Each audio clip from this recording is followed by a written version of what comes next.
The rain-slicked streets of San Francisco gleamed under the streetlights. But inside the cramped apartment on Mission Street, the air crackled with tension.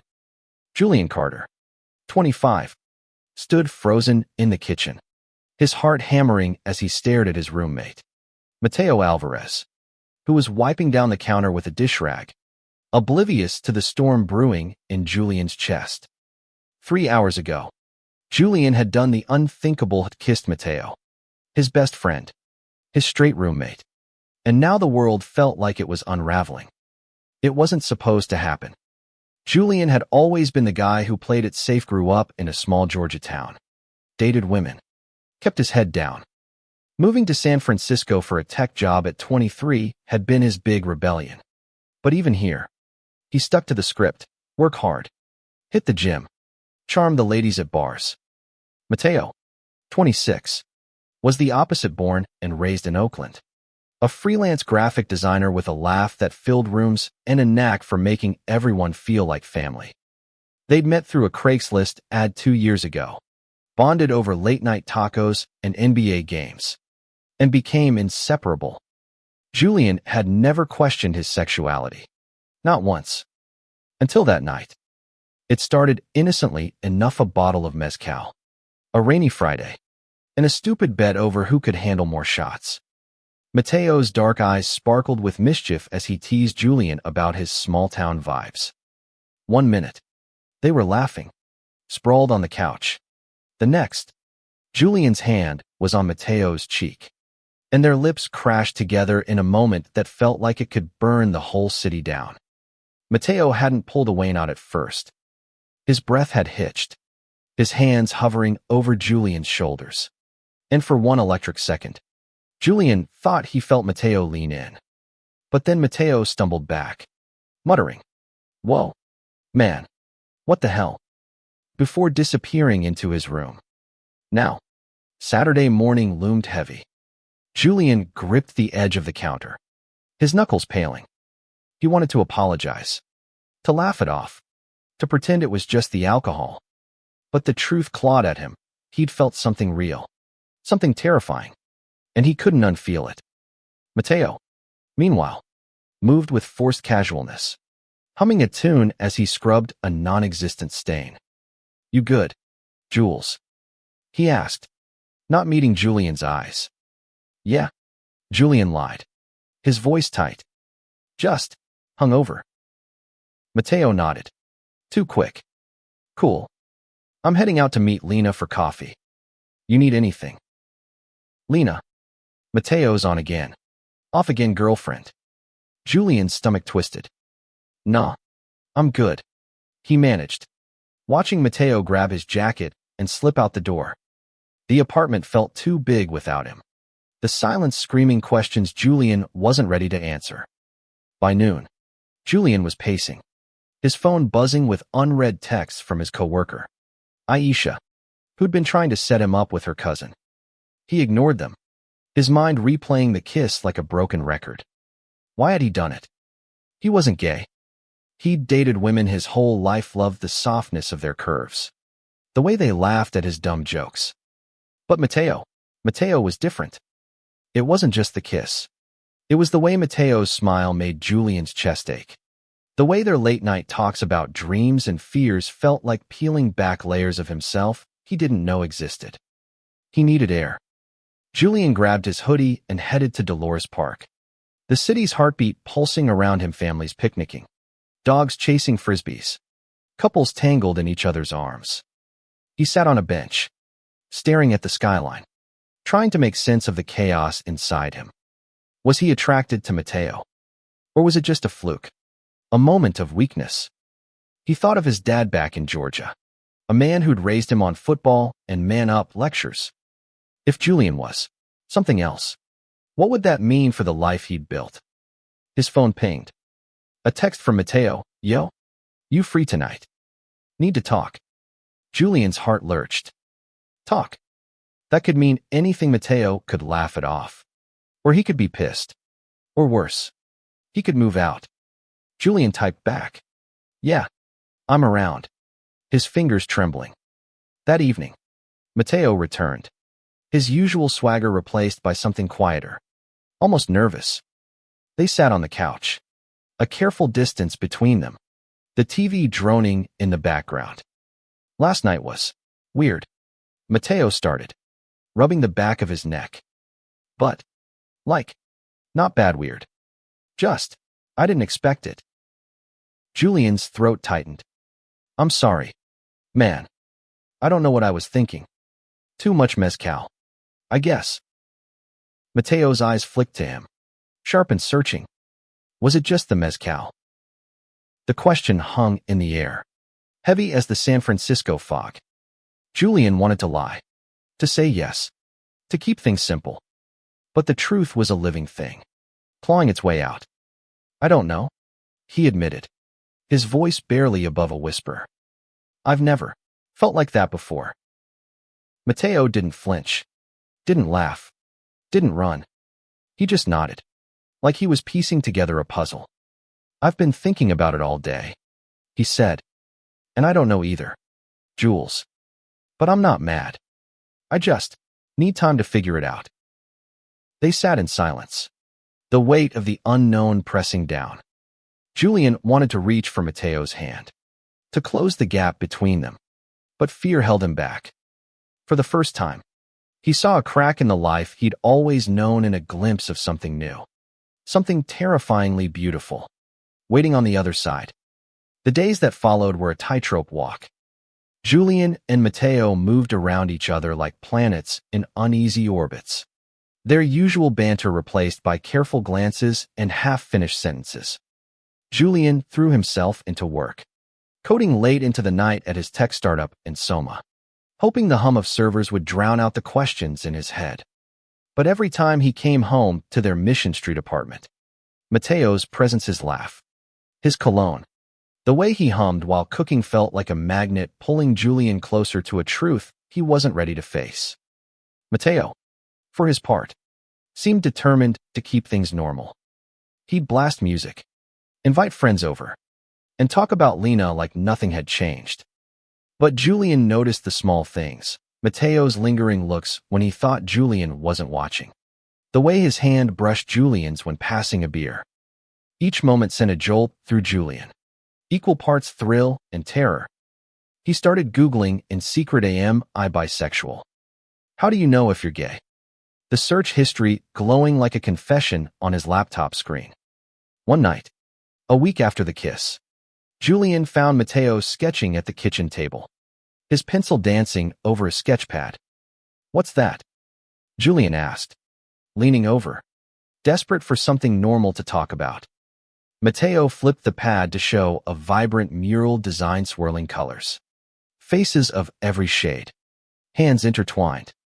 Commission for a community center in the Castro, he said, his voice warm with pride. They want something that screams, love is love. Julian's chest tightened.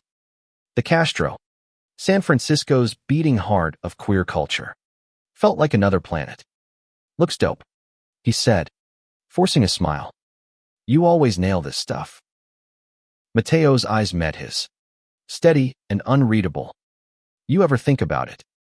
Love being bigger than what we're taught. The question hit like a punch. Julian wanted to deflect, to joke, but Mateo's gaze pinned him in place. I don't know what I think anymore, he admitted. Everything's messed up. Mateo set the pencil down, leaning closer.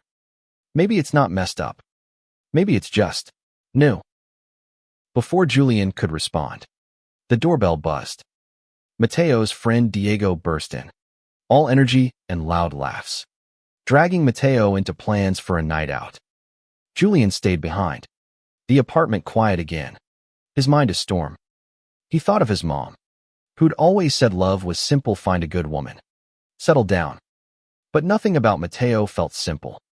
It felt like standing on the edge of a cliff, the ground crumbling beneath him. The next day, Julian's co-worker Aisha cornered him at the office. You've been weird lately, she said, her braids swinging as she leaned against his desk. What's up? Girl trouble? Julian laughed. Too sharp. Something like that. He couldn't tell her the truth, not yet. Aisha was cool. But the idea of explaining Mateo, the kiss, the feelings he couldn't name, made his stomach churn. That night, Mateo came home late. His cheeks flushed from dancing at a club. "You should have come, Jules," he said, flopping onto the couch. "It was wild. This guy tried to hit on me. And he stopped.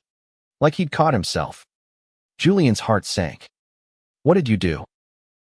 Mateo shrugged, avoiding his eyes. "Told him I wasn't into it. But, I don't know. Man, it got me thinking." "About what?" Julian's voice was barely audible.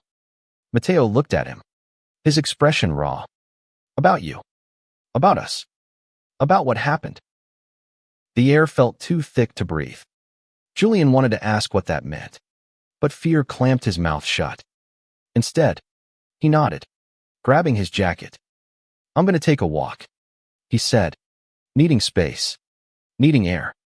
He wandered to the Embarcadero, the bay's dark water reflecting the city lights. He thought of Mateo's sketch, the hands intertwined, and wondered if he could ever be that brave. Growing up, he'd heard whispers about his cousin Marcus, who'd come out and been shunned by half the family. Julian had always thought he'd be different, open-minded, accepting. But now, facing his own feelings, he felt like a coward. When he got home, Mateo was asleep on the couch, the sketchpad open beside him. Julian stood there, watching the rise and fall of Mateo's chest, and felt a pull so strong it scared him. He didn't wake him. Instead, he grabbed a blanket, draped it over Mateo, and went to bed, the weight of his unspoken truth heavier than ever. Weeks passed, and the tension in the apartment thickened, a silent agreement to avoid the elephant in the room. Julian threw himself into routine work. Gym. Repeat, hoping structure would anchor him. But every shared glance with Mateo, every accidental touch, was a spark threatening to ignite. Mateo, meanwhile, seemed to lean into the ambiguity, his warmth unchanged but laced with something new, something that made Julian's heart race and his palms sweat. One Saturday, they ended up at a street fair in the Mission, surrounded by food trucks and live music. Mateo, in a bright yellow shirt that made his brown skin glow, laughed as he dragged Julian to a salsa dancing booth. "Come on, man. Don't be a coward," he teased, grabbing Julian's hand. The touch sent a shock through Julian, but he let himself be pulled into the crowd, their bodies moving to the rhythm, close enough to feel Mateo's breath on his neck. "You're not bad," Mateo said, grinning as they spun. "For a Georgia boy." Julian laughed, the sound freeing. For a moment, it was just them, no questions, no fear. But when the song ended, and their hands lingered, the world rushed back. A group of guys nearby catcalled, their words sharp and mocking. "Yo, you two look cozy," one sneered. Mateo's smile faltered, but he didn't let go of Julian's hand. "Ignore them," he murmured, his voice steady. But Julian pulled away, his face burning, the weight of strangers' eyes too much. He mumbled an excuse and slipped into the crowd, leaving Mateo behind. Back at the apartment, Julian paced, guilt gnawing at him. He'd run because he was scared not of the jerks at the fair, but of how much he'd wanted to stay in that moment with Mateo. When Mateo came home, he didn't mention the fair, but his quietness said enough. "You okay?" he asked, his voice soft. "I freaked out," Julian admitted, sitting on the couch, head in his hands. "I don't know how to do this. Matt, I don't even know what this is." Mateo sat beside him, close but not touching. "You think I've got it figured out? I'm just as lost, Jules. But I know one thing, I don't want to lose you." The words hit like a wave. Julian looked up, meeting Mateo's eyes, and saw something raw, something real. "I don't want to lose you either," he whispered. "But what if this ruins everything?" Mateo reached for his hand, tentative. "What if it doesn't?" They sat there, hands clasped, the world outside fading. Julian's heart pounded. But for the first time, it wasn't just fear, it was hope. They didn't kiss, didn't push further, but the moment felt like a promise, fragile and new. The next day, Julian called his sister, Kayla, back in Georgia. She was the only one he could trust with this. "I think I might. Like a guy," he said, his voice shaking. "And I don't know what to do." Kayla was quiet for a moment, then said, "Jules, you're still you. If this guy makes you happy, that's what matters. Dad'll come around. Eventually." Her words were a lifeline, but they didn't erase the fear. Julian hung up, staring at the city outside his window, wondering if he could be brave enough to cross the line again. The turning point came on a foggy November night. Julian and Mateo were at a rooftop bar in the Castro, invited by Mateo's friend Diego, who'd insisted they loosen up. The bar was alive with laughter, music, and couples of every kind, their joy a stark contrast to the knot in Julian's chest. He watched Mateo chat with Diego, his ease in this space both comforting and intimidating. Julian felt like an outsider, caught between who he'd been and who he might become. Diego, ever perceptive, pulled Julian aside. "You're into him, aren't you?" he said, nodding toward Mateo. Julian froze, but Diego's smile was kind. "It's okay, man. He's confused too. Just don't run from it." The words stuck with Julian as they left the bar, walking home through the fog. Mateo was quiet, his hands stuffed in his pockets. Finally, he stopped under a streetlight, turning to Julian. "I need to say something," he said, his voice low. "That night, when you kissed me, I didn't hate it. I've been trying to figure out why it felt right." Julian's breath caught. "Matt, no. Let me finish," Mateo said, stepping closer. "I've always thought I was straight. Dated Lena, flirted with girls, never questioned it. But you're different. I don't know what that makes me, but I know I feel something when I'm with you." The world seemed to stop. Julian reached out, his hand trembling as it found Mateo's. "I'm scared," he admitted, "but I feel it too." Under the streetlight, they kissed again, slow and deliberate. No alcohol to blame this time. It was soft, then urgent, like they were making up for lost time. When they pulled apart, Mateo's eyes were bright, a mix of fear and wonder. "What now?" he asked. "I don't know," Julian said, laughing through the nerves. "But I want to find out." They walked home, hands brushing, the fog wrapping them in a private world. That night, they didn't sleep together not yet, but they fell asleep on the couch, tangled in each other, the weight of their choice settling around them like a warm blanket. The next morning, reality crept in. Mateo got a text from Lena, asking to meet. "I need to end things with her," he said, his voice firm. "It's not fair to her, or to us." Julian nodded, but fear gnawed at him. What if Mateo changed his mind? What if this was too much? Too fast? He kept those thoughts to himself, watching Mateo leave to meet Lena, the apartment feeling empty again. When Mateo returned, his face was heavy. "She wasn't surprised," he said, sitting beside Julian. "Said she saw it coming. She's hurt, but she told me to be happy." Julian took his hand, squeezing it. "Are you happy?" Mateo smiled, small but real. "Yeah. Scared as hell. But yeah."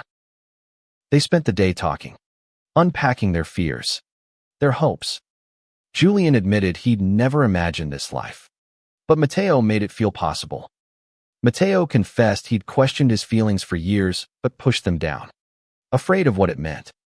Together, they started to map a new path, one step at a time. Winter settled over San Francisco, but the apartment on Mission Street felt warmer than ever. Julian and Mateo navigated their new reality with cautious joy, stealing kisses in the kitchen, holding hands on late-night walks. learning each other in ways that felt both foreign and inevitable. They didn't label it not yet, but the bond between them grew, rooted in trust and the courage to be honest. The world wasn't always kind.